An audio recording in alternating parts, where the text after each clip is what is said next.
बार प्रार्थना करते हुए वचन का शीर्षक जो है वो ये रखा है कि गुलामों की तरह नहीं, परमेश्वर की संतान की तरह मांगो।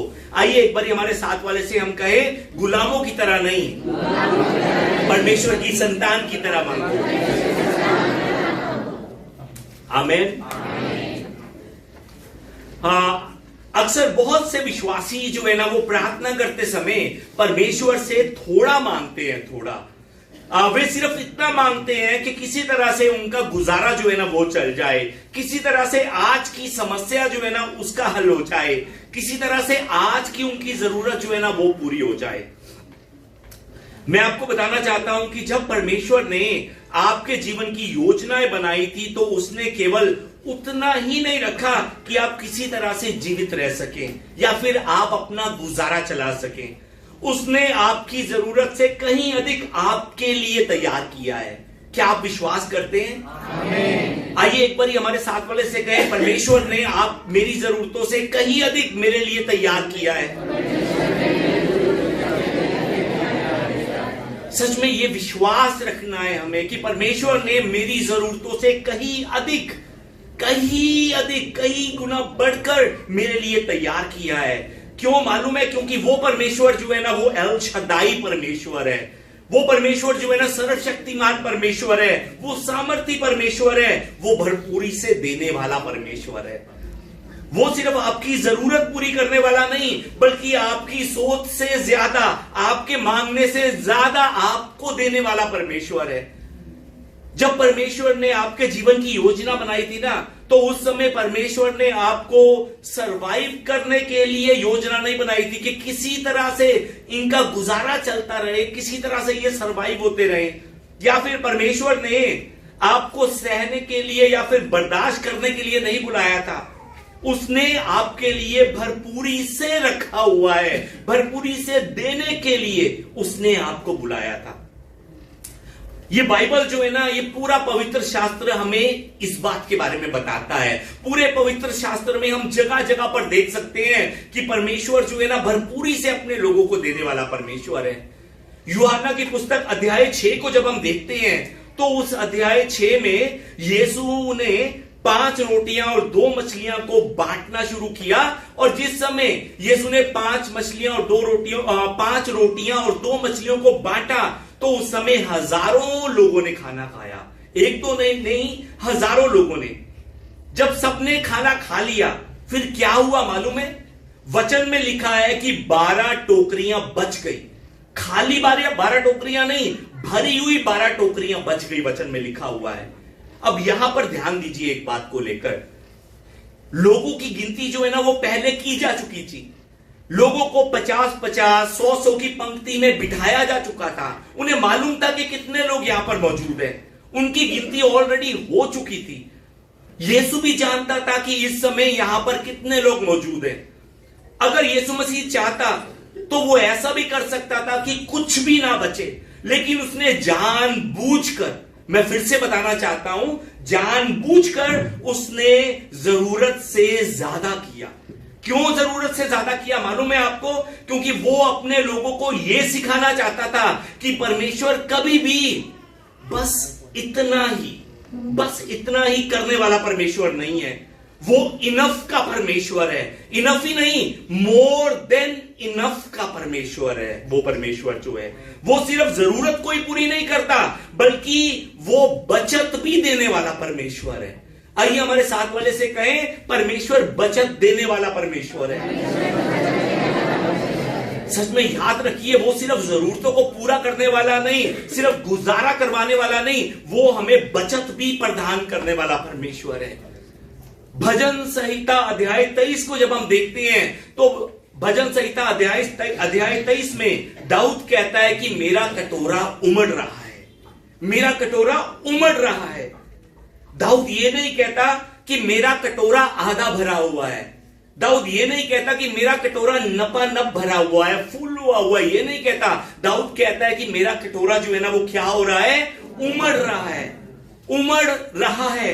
इसका मतलब क्या है? ओवरफ्लो हो रहा है, ओवरफ्लो। जरूरत से अधिक मेरा कटोरा जो है ना वो सच में उमड़ रहा है, जरूरत से ज्यादा मेरे अंदर भरकर बाहर आ रहा है। जब परमेश्वर आपको आशीष देते हैं ना, वो केवल आपकी जरूरतों को ही पूरा नहीं करते, बल्कि आपको वो इस स्थिति में ले जाते हैं जहां आप दूसरों को भी आशीष दे सकें। इस बात को याद रखिए। कुछ लोग ऐसा सोचते हैं कि मैं परमेश्वर से ज्यादा क्यों मांगूं? क्या ज्यादा मांगना लालच नहीं है? क्या ज्यादा मांगना, बड़ा मांगना स्वार्थ नहीं है? क्या जो मेरे पास है मुझे उसी में संतुष्ट नहीं रहना चाहिए पास्टर जी? कुछ लोग ऐसे सोचते हैं। मैं बताना चाहता हूं कि हां, हमें संतुष्ट रहना बहुत जरूरी है। जो हमारे पास है उसमें परमेश्वर का धन्यवाद करना हमारे लिए बहुत जरूरी है। एक्चुअली परमेश्वर का धन्यवाद करने से हमारी जरूरत जो है ना वो पूरी होती है। लेकिन संतुष्टता का मतलब ये नहीं है कि आप वहीं पर रुक जाइए, वहीं पर खड़े रहिए। ये संतुष्टता का मतलब नहीं है। आपकी मंजिल जो है ना सिर्फ वहीं तक नहीं है जहां तक आप सोच रहे हैं। परमेश्वर आपको और आगे लेकर जाना चाहता है। परमेश्वर आपको और ऊंचा उठाना चाहता है। परमेश्वर चाहता है कि आपके जीवन में भरपूरिता हो, ताकि आप अपने आसपास के लोगों के लिए आशीष का स्रोत बन सकें। याद रखिए इस बात को। मैं फिर से बताना चाहूंगा, परमेश्वर चाहते हैं कि आपके जीवन में भरपूरिता हो, भरपूरिता।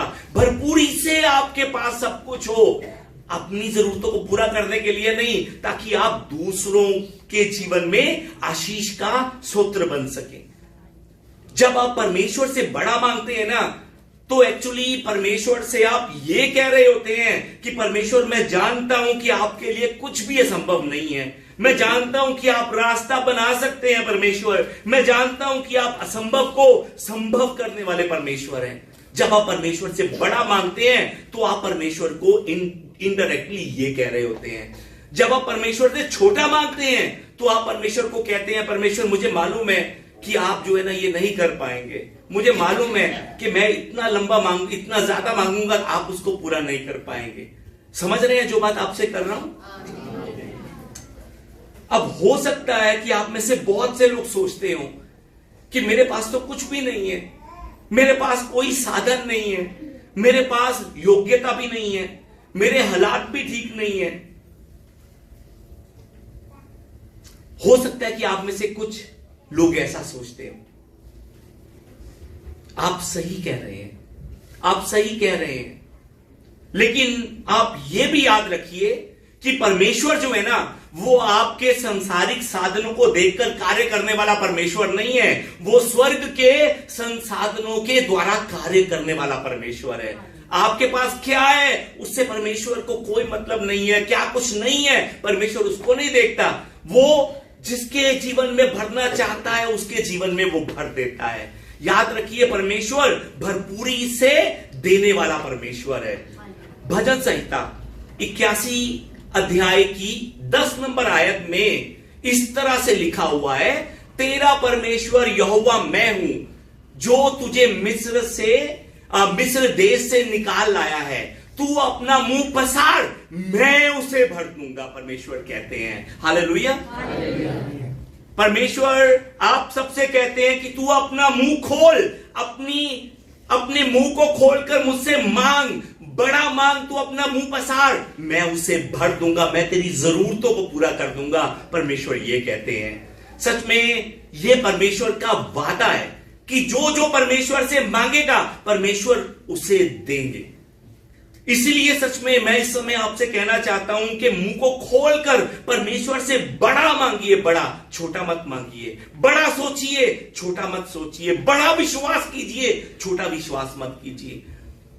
मुझे आज भी याद है, जिस समय मैं भारत में आया था उस समय मेरी प्रार्थना यह नहीं थी परमेश्वर किसी तरह से कलीसिया को शुरू करवा दीजिए, किसी तरह से 3-4 लोग होंगे तो हम मिलकर आराधना करेंगे। मेरी प्रार्थना यह नहीं थी।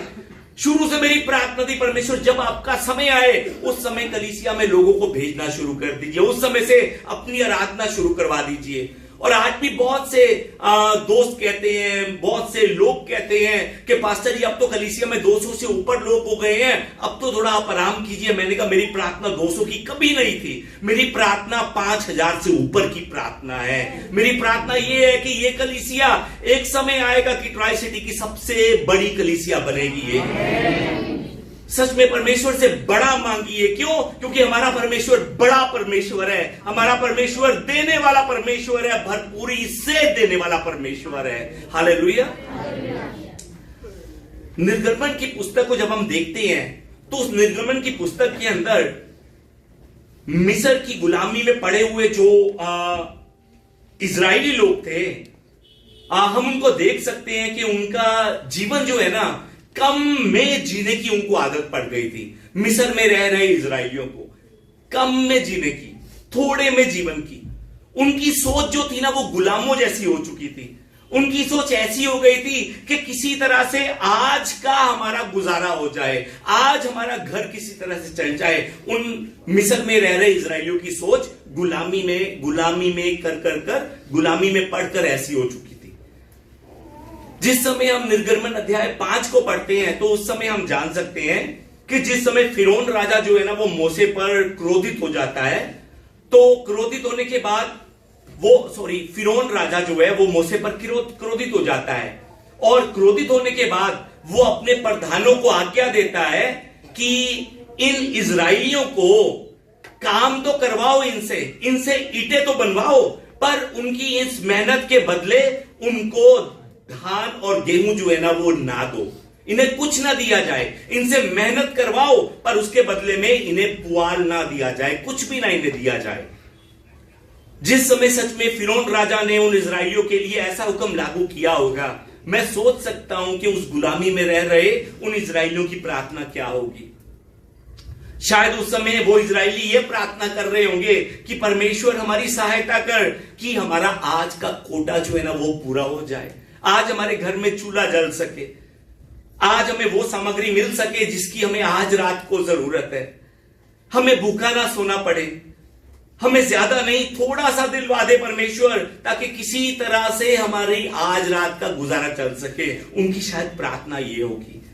वो परमेश्वर से, मैं आपको बताना चाहता हूं कि वो लोग परमेश्वर से प्रार्थना जरूर कर रहे थे, पर वो परमेश्वर की संतान की तरह नहीं, गुलाम की तरह प्रार्थना कर रहे थे, गुलाम बनकर प्रार्थना कर रहे थे, गुलाम की सोच रखते हुए वो प्रार्थना कर रहे थे। एक्चुअली उनकी जो प्रार्थना थी वो मुश्किल से राहत मांगने की प्रार्थना नहीं थी, फिरौन की गुलामी में रहते हुए जीवन बिताने की उनकी ये प्रार्थना थी कि प्रभु मुझे थोड़ा सा दिलवा दे, मेरा आज का गुजारा चलवा दे। परमेश्वर ने उनसे जो वादा किया था वो ये था कि परमेश्वर उन्हें उस देश में लेकर जाएगा जहां दूध और मधु की धाराएं बहती हैं। ये परमेश्वर ने उनसे वादा किया था। उस देश में जाने के लिए प्रार्थना करने के बजाय वो गुलामी का जीवन बिताने के लिए प्रार्थना कर रहे थे कि प्रभु मेरा गुजारा आज किसी तरह से करवा दे। सच में आज मैं आपसे पूछना चाहता हूं कि आप क्या प्रार्थना कर रहे हैं? आप किस चीज की प्रार्थना कर रहे हैं परमेश्वर से? एक अच्छा गुलाम बनकर जीने की प्रार्थना कर रहे हैं या बहुताई का जीवन बिताने के लिए परमेश्वर से प्रार्थना कर रहे हैं? आज आपकी प्रार्थना क्या है? परमेश्वर चाहते हैं कि आप सब ऊंचे उठे। मालूम है क्यों? क्योंकि आप सब आशीषित लोग हैं। परमेश्वर ने आपको ऑलरेडी आशीषित किया हुआ है। परमेश्वर ने ऑलरेडी आपसे कहा हुआ है कि आप जिस चीज को भी छुएंगे वो फलवंत होगी, वो फल लेकर आएगी। इसीलिए केवल गुजारे के लिए प्रार्थना मत कीजिए। गुजारा, प्रभु मेरा गुजारा करवा दे, ये प्रार्थना करनी छोड़िए। परमेश्वर से बड़ा मांगना शुरू कीजिए। बड़ा, जो परमेश्वर ने आपसे वादा किया है उस वादे को पूरा होने के लिए परमेश्वर से प्रार्थना कीजिए कि परमेश्वर जो आपने मुझसे वादे किए हैं प्रभु उसे पूरा कीजिए। प्रभु मुझे विश्वास है आप पूरा करेंगे। प्रभु, हो सकता है कि आज किसी की मेडिकल रिपोर्ट खराब आई हो, कोई बात नहीं। मालूम है क्यों? क्योंकि एक और अच्छी रिपोर्ट आने वाली है। हो सकता है कि आज आपकी जेब में पैसे ना हो, कोई बात नहीं, समय आने पर आपकी जेब ही नहीं, आपका बैंक अकाउंट भी भरने वाला है समय आने पर। सच में परमेश्वर से प्रार्थना कीजिए और परमेश्वर से कहिए कि परमेश्वर, आपने तो वादा किया था कि आप मुझे अच्छी सेहत देंगे, आपने वादा किया था कि आप मेरे दिनों की संख्या को बढ़ाएंगे, आपने जो वादा किया था प्रभु, उस वादे को पूरा कीजिए प्रभु, पूरा कीजिए।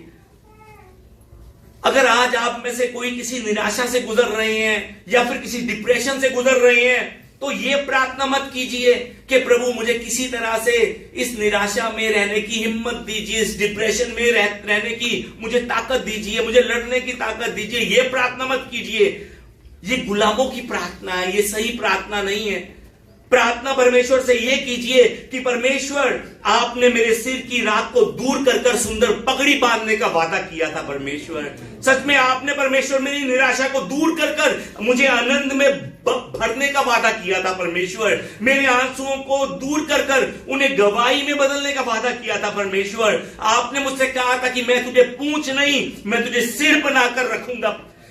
परमेश्वर, आपने वादा किया था कि आप इस मुश्किल सिचुएशन में भी मेरे साथ रहकर मुझे दुगना फलवंत करेंगे प्रभु। परमेश्वर, उस वादे को पूरा कीजिए। ऐसी प्रार्थना कीजिए विश्वास में खड़े होकर। यह विश्वासियों की प्रार्थना है। वो प्रार्थना मत कीजिए जो आपको निराशा में लेकर जा रही है। वो प्रार्थना कीजिए जिसके द्वारा परमेश्वर आपको सच में आशीष दे सके। हालेलुया। आज हो सकता है कि अपना जीवन को देखकर आप में से बहुत से लोगों को यह सब कुछ असंभव दिखाई दे रहा हो सकता है कि आप अपने हालातों को देख रहे हो और आप कह रहे हो कि नहीं, ये नहीं हो सकता, मैं अपनी निराशा से बाहर नहीं आ सकता, मैं अपनी गरीबी से बाहर नहीं आ सकता, मैं अपने इस पाप से बाहर नहीं आ सकता, मैं इस कमजोरी से बाहर नहीं आ सकता। हो सकता है कि हालातों को देखकर आपको ऐसा लग रहा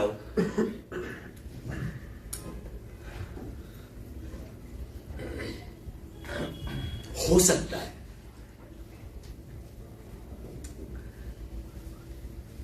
हो सकता है कि परमेश्वर का वादा आज अपने हालातों को देखते हुए आपको असंभव लग रहा हो, आपको समझ में ना आ रहा हो कि यह वादा कैसे पूरा होगा।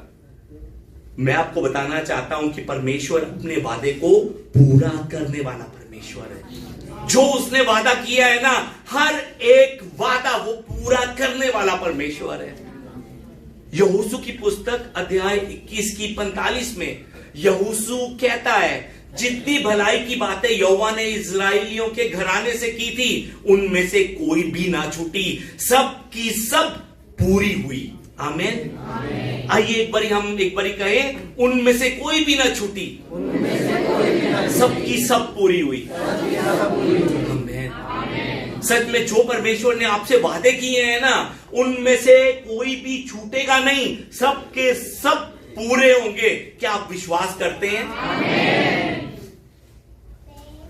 सच में परमेश्वर अपने वादे को पूरा करने वाला परमेश्वर है। वो एक भी वादे को छोड़ने वाला परमेश्वर नहीं है। हर एक अपने मुंह से निकले गए शब्द को वो पूरा करने वाला परमेश्वर है।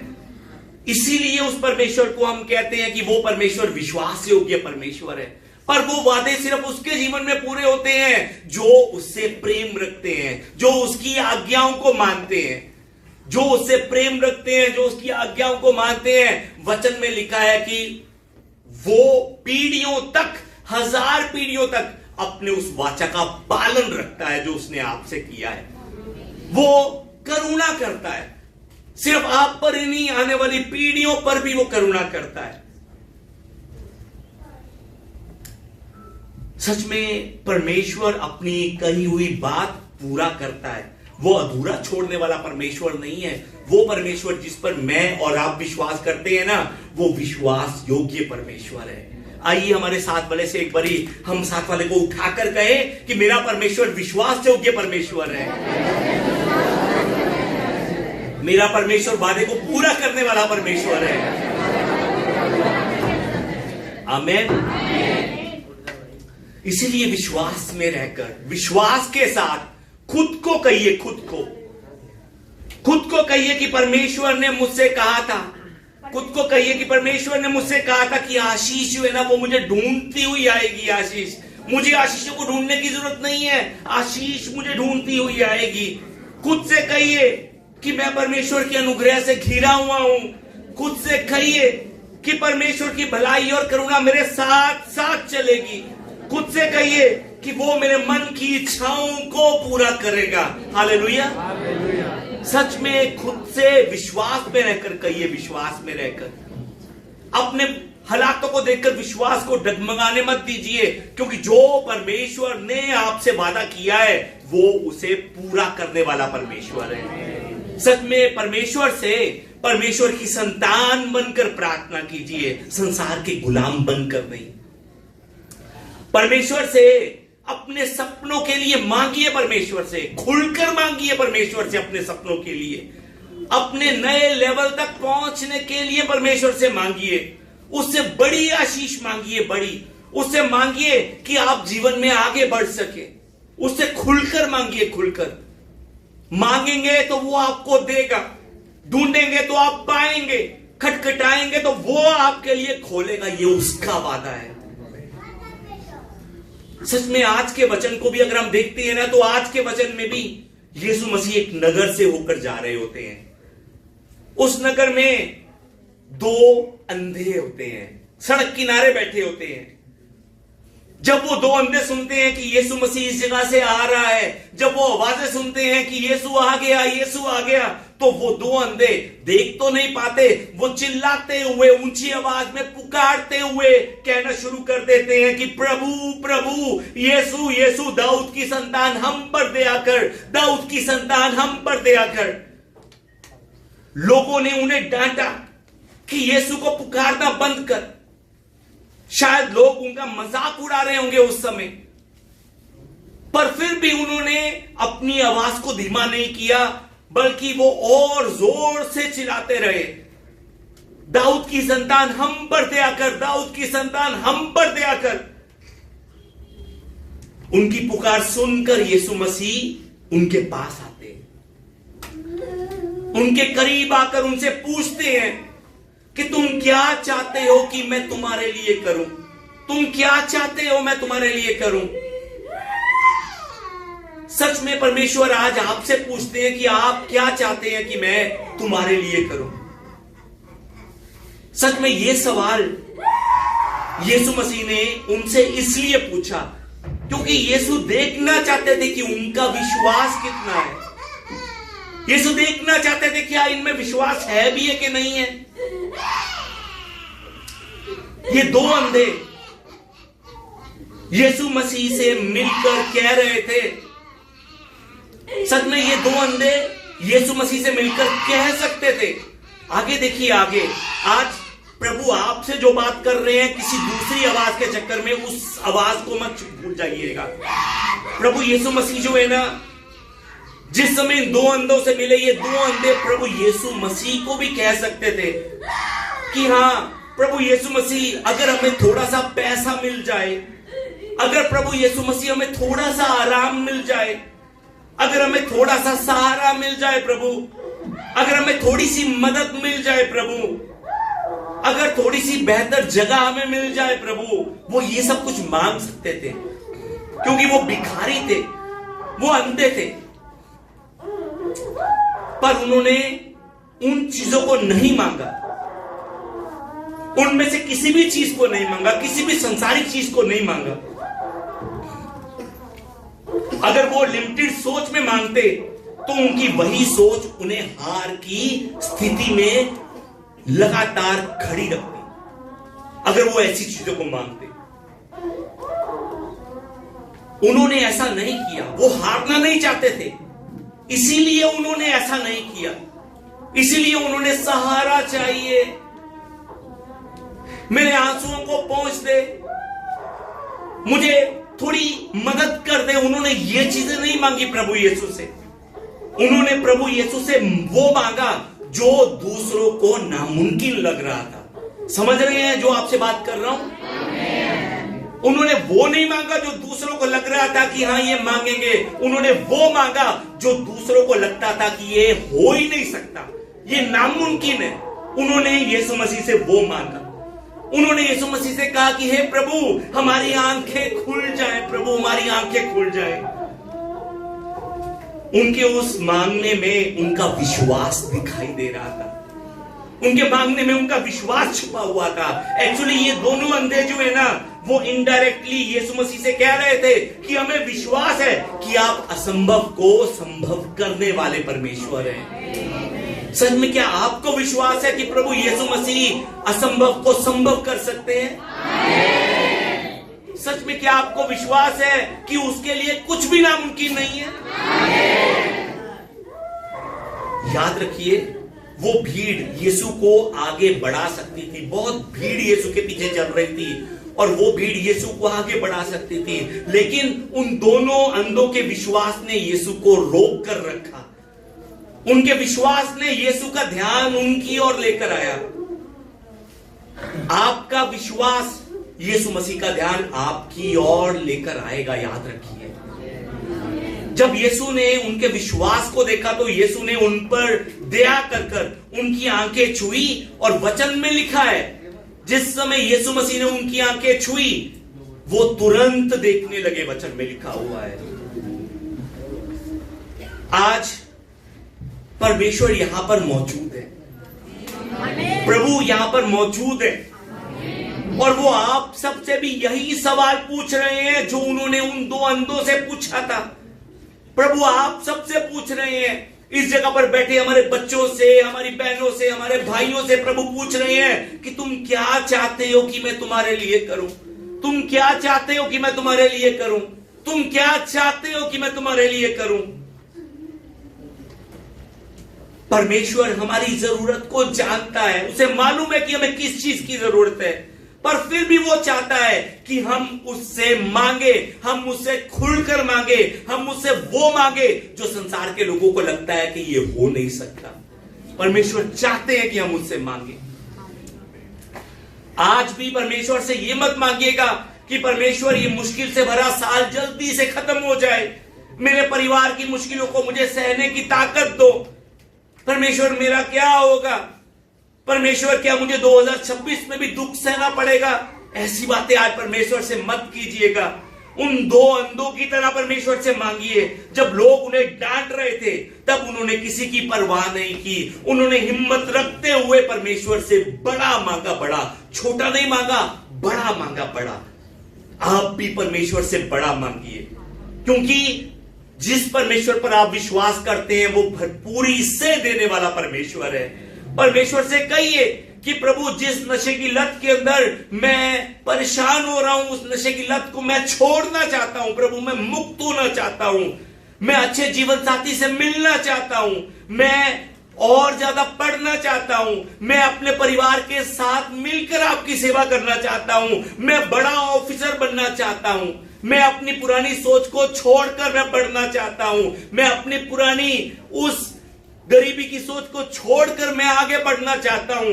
परमेश्वर से अपने सपनों को खुलकर मांगिए, खुलकर मेहनत करते हुए परमेश्वर से उन बातों को मांगिए जो आज आपको इम्पॉसिबल लग रही है। खुलकर मांगिए, बड़ा मांगिए, बड़ा। क्यों परमेश्वर से बड़ा मांगना है मालूम है? क्योंकि जिस परमेश्वर पर मैं और आप विश्वास करते हैं ना, वो परमेश्वर ब्रह्मांड को बनाने वाला परमेश्वर है। वो कहता है ये पूरा ब्रह्मांड मेरा है, ये पूरी सृष्टि मेरी है। परमेश्वर कहता है इसमें रह रहे सब लोग मेरे हैं, मेरे पास किसी भी चीज की कमी नहीं है। परमेश्वर कहता है किसी भी चीज की। मेरे पास आकर परमेश्वर कहता है कि छोटी छोटी प्रार्थनाएं मत करो, ये मत कहो कि मुझे सहने की शक्ति दे, मेरा बस ये महीना निकाल दे। परमेश्वर कहता है मांगना है तो मुझसे बड़ा मांगो, बड़ा। अपना मुंह खोलो, मैं उसे भरूंगा। ये परमेश्वर का वादा है। परमेश्वर कहता है कि जरूरत से ज्यादा देने वाला परमेश्वर मैं हूं। मैं परमेश्वर कहता है कि जिस समय हन्ना ने मुझसे पुत्र मांगा, मैंने उसे सिर्फ पुत्र नहीं दिया, मैंने उसे समूएल जैसा पुत्र दिया। जरूरत से ज्यादा उसे दिया, जरूरत से ज्यादा। परमेश्वर कहते हैं जिस समय सुलेमान ने मुझसे बुद्धि मांगी, मैंने सिर्फ उसे बुद्धि नहीं दी, मैंने बुद्धि के साथ साथ उसे धन भी दिया, उसे आदर भी दिया। मैं जरूरत से ज्यादा देने वाला परमेश्वर हूं। परमेश्वर कहते हैं जिस समय याबेस ने मुझसे मांगा कि मुझे आशीष दे, तो मैंने उसकी सीमाएं बढ़ा दी, क्योंकि मैं सीमाओं में रहकर कार्य करने वाला परमेश्वर नहीं, मैं सीमा को पार कर कर कार्य करने वाला परमेश्वर हूं। सच में वो परमेश्वर आपसे भी कहता है कि मैं बहुताई से देने वाला परमेश्वर हूं। तू सच्चे मन से मांग कर तो देख, मांग कर तो देख, मैं तुझे दूंगा, मैं तुझे दूंगा, मैं तुझे दूंगा। मेहनत कर, मैं तुझे दूंगा। सच्चे मन से मांग, मैं तुझे दूंगा। रोमियो की पुस्तक अध्याय 5 की 20 में परमेश्वर का वचन इस तरह से लिखा है, आइए हम मिलकर पढ़ें एक बार। और व्यवस्था आ गई, अपराध बहुत हो, परंतु जहाँ पाप हुआ वहाँ अनुग्रह से उससे भी। आइए एक बार फिर से पढ़े। सच में परमेश्वर की संतान बनकर पढ़े, परमेश्वर की संतान बनकर। और व्यवस्था बीच में आ गई और अपराध बहुत हो, परंतु जहां पाप बहुत बड़ा वहां अनुग्रह उससे भी कहीं अधिक हुआ। आमीन। वचन में लिखा है कि जहां पर पाप बहुत हुआ वहां पर भी परमेश्वर ने अनुग्रह बढ़कर किया, पाप से बढ़कर अनुग्रह किया। आज सच में आप भी विश्वास कीजिए कि परमेश्वर आपकी सोच से कहीं अधिक देने वाला परमेश्वर है। वो अपना अनुग्रह अधिक देने वाला परमेश्वर है। वो कोई भी चीज कंजूसी के साथ नहीं देता, वो कोई भी चीज थोड़ी नहीं देता, वो भरपूरी से देने वाला परमेश्वर है। क्योंकि वो सिर्फ इनफ का परमेश्वर नहीं है, वो मोर देन इनफ का परमेश्वर है। इसीलिए आज से अपने डर को छोड़िए, अपनी सीमित सोच को छोड़िए कि ऐसा नहीं हो सकता, वैसा नहीं हो सकता, मेरे हालात मुझे दिखाई दे रहे हैं, नहीं हो सकता। उस सीमित सोच को छोड़िए और परमेश्वर पर भरोसा रखिए, उस परमेश्वर पर जो जरूरत से कहीं अधिक देने वाला परमेश्वर है। याद रखिए, जिस परमेश्वर पर मैं और आप विश्वास करते हैं वो एल शदाई परमेश्वर है। आइए एक बारी कहें, मेरा परमेश्वर एल शदाई परमेश्वर है। एल शदाई, ये पंजाबी वाला शदाई नहीं है, शदाई पागल हो गया है, शदाई हो गया है, शदाई। ये इब्रानी वाला शदाई है। एल कहते हैं परमेश्वर को, यहोवा को, और शदाई कहते हैं भरपूरी से देने वाले को। हमारा परमेश्वर एल शदाई परमेश्वर है, वो भरपूरी से देने वाला परमेश्वर है। वो मुझे और आपको भरपूरी से भरने वाला परमेश्वर है। हालेलुया। आइए इस समय उस महान परमेश्वर की महिमा करते हुए, सच में हम उसके प्रेम को याद करते हुए, जहां पाप अधिक हुआ वहां पर भी उसने अपने अनुग्रह को और अधिक किया, और अधिक। सच में उस परमेश्वर की महिमा करते हुए आइए हम परमेश्वर के साथ आगे बढ़े। आइए एक बारी अपनी आंखों को बंद कर कर हम प्रार्थना करें। पिता परमेश्वर, पिता परमेश्वर, हमें सिखा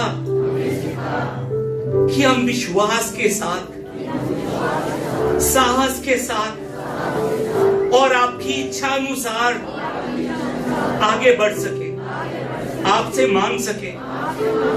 प्रभु हमारी सोच को बढ़ा, हमारे विश्वास को और मजबूत कर, ताकि हम अपने हालातों को देखकर नहीं, तेरे वचनों को देखकर हम विश्वास में आगे बढ़ सके। प्रभु हम पर अपना अनुग्रह कर, ताकि हमारे जीवन में आपकी महिमा हो सके। प्रभु हमें ऊंचा उठा, प्रभु हमारी सिर्फ जरूरतें ही नहीं, हमारी जरूरत से ज्यादा हमें दे, ताकि जो तू हमें दे वो हम दूसरों में बांट सके। प्रभु मेरी निराशा को दूर कर कर उसे आनंद में बदल दे, मेरे आंसुओं को दूर कर कर उन्हें गवाही में बदल दे। प्रभु मेरे सिर की राख को दूर कर कर सुंदर पगड़ी बांध दे। प्रभु मुझे पूंछ नहीं, मुझे सर बना। प्रभु मेरे साथ में चल, मेरी सीमाएं बढ़ा, मुझे बुद्धि दे, मुझे अपने अनुग्रह से भर दे, मुझे अपनी आशीषों से भर दे। प्रभु मैं विश्वास करता हूं कि तेरा प्यार महान है। मैं विश्वास करता हूं कि तू मेरे साथ है और तू मुझे उठाएगा, ऊंचाइयों पर लेकर जाएगा, मेरे द्वारा अपने नाम की महिमा लेगा। प्रभु तेरा धन्यवाद। मैं विश्वास में रहकर ये सब प्रार्थना मेरे जीवित प्रभु यीशु मसीह के नाम से करता हूं। आमीन। तेरा प्यार है महान, तेरा प्यार है जहां, मैं जो पहले होता था, तूने डाली मुझ में जान। तेरा प्यार है मैं तेरी जय जयकार, क्यों ना बोलूं फिर मैं तेरी जय जयकार, क्यों ना बोलूं फिर मैं तेरी जय जयकार, क्यों ना बोलूं फिर मैं आइए एक बार फिर से कहें, प्रभु तेरा प्यार है महान।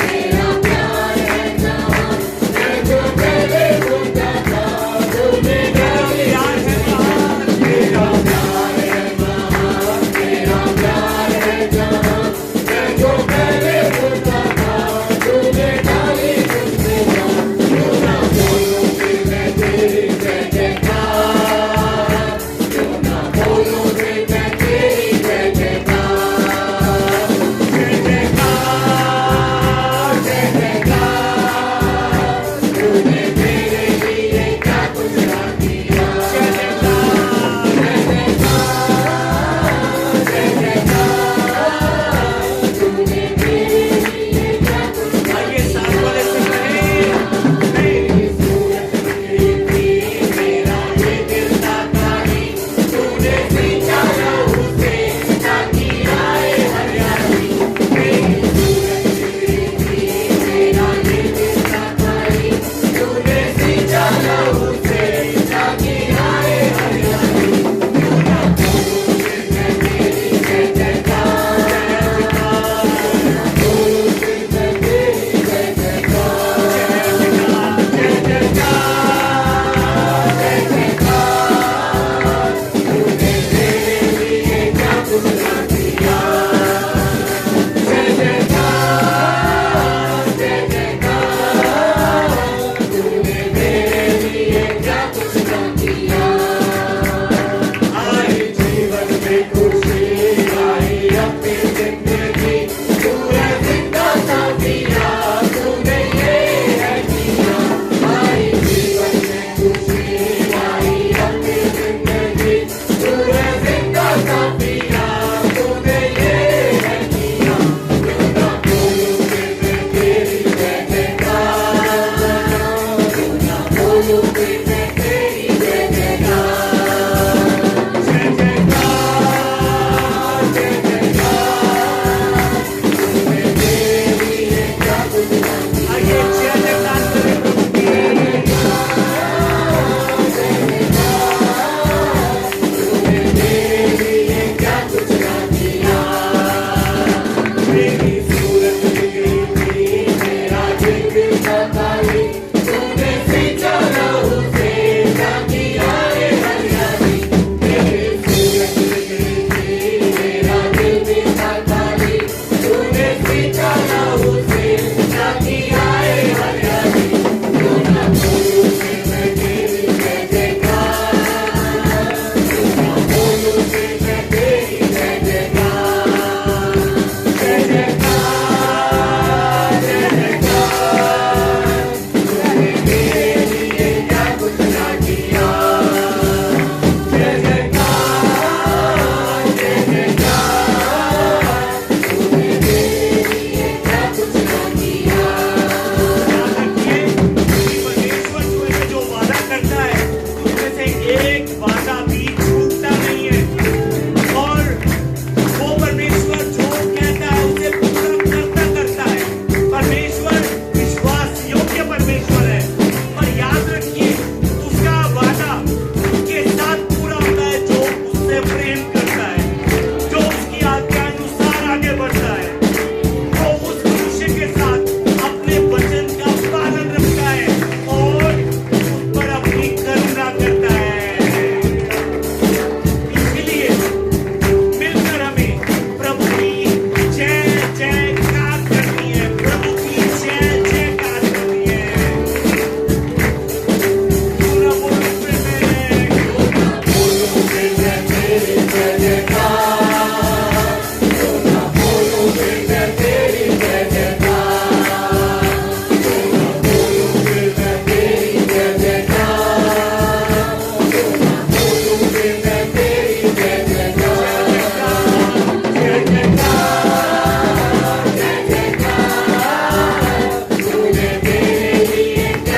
परमेश्वर मेरा विश्वास है कि सच में आप मेरे सपनों को पूरा करेंगे।